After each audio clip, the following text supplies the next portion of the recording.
again everyone. Today's story is called The Princess and the Pig, and I've got Gerald here with me today to listen to the story. Not that long ago, in a kingdom not far from here, a farmer was travelling home from market with a cartload of straw. The farmer was so poor that he didn't have a horse and had to pull his own cart. In the back of the cart lay a tiny pink piglet. Nobody wanted to buy the piglet at market, but the farmer had taken pity on it. "I'll call you Pigmella," he decided, as this seemed like a good name for a pig. It was a hot day and the farmer stopped to rest in the shade of a great castle. Far, far above him, on a high balcony, a queen was inspecting her new baby daughter. The queen was so rich that she had 7 nannies and didn't have to look after her own child. The queen picked the baby out of her cot and held her at arm's length. "I'll call it Priscilla," she decided, as this seemed like a good name for a princess. A moment later, a wet squelching noise came from the baby's nappy, closely followed by an awful smell.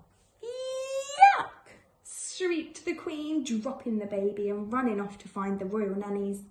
She left so quickly that she didn't notice she had dropped the baby over the edge of the balcony.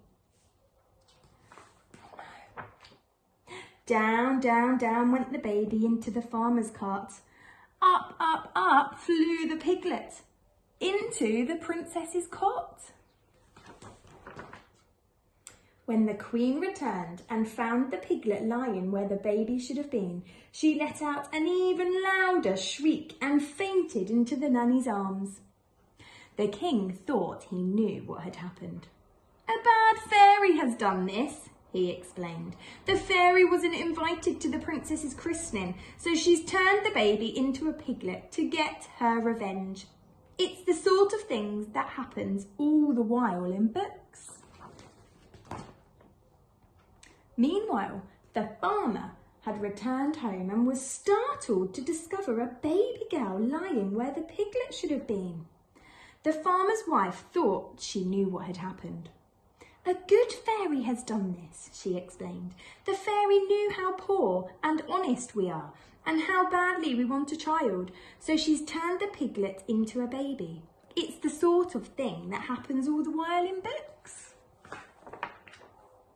And so, without a second thought, the baby became Pigmella, the farmer's daughter, and the piglet became Priscilla, the princess. It wasn't long before Pigmella was able to eat, walk and dress all by herself, and the farmer and his wife soon forgot that she had ever been a pig. Things were not so easy for Priscilla, but the king and queen never let anyone forget that she was really a princess. As Pigmella grew older, she grew clever and beautiful and was admired by everyone she met. As Priscilla grew older, she grew not so clever and not so beautiful and was avoided by everyone she met. Then one day, the farmer's wife overheard some of the castle's servants talking about the princess who had turned into a pig. "It's just like what happened to Pigmella," she told her husband, "only the other way round." The farmer soon guessed what had happened. "The princess and the pig must have swapped places somehow," he explained. "It's the sort of thing that happens all the while in books." The poor farmer and his wife were very unhappy. They loved Pigmella, but they knew that they must return her to her rightful home. Pigmella was also unhappy. She loved the farmer and his wife and did not want to live with anyone else. But they were an honest family, so the next day they all went to the castle to see the king and queen. The king and queen listened to the farmer's story, but they didn't believe it. "What nonsense!" cried the queen. "Ridiculous! laughed the king. "This girl may be clever and beautiful, but she does not look or speak like a proper princess." The queen thought she knew what was happening. "It's a trick," she declared. "This girl is just a farmer's daughter pretending to be a princess in the hope that she might marry a prince. It's the sort of thing that happens all the while in books." And so Pigmella returned home with the farmer and his wife, where she married a young shepherd and lived happily ever after, and never once wished that she'd been a princess. And Priscilla also got married to a handsome prince, although he had to be talked into it. Priscilla was changed into a pig by a bad fairy, the king explained. "But once you kiss her, the spell will be broken and she will turn back into a beautiful princess," added the queen.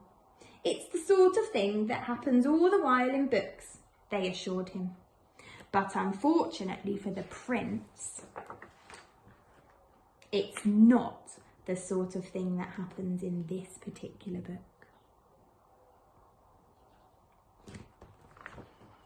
Hope you enjoyed as much as Gerald. See you soon.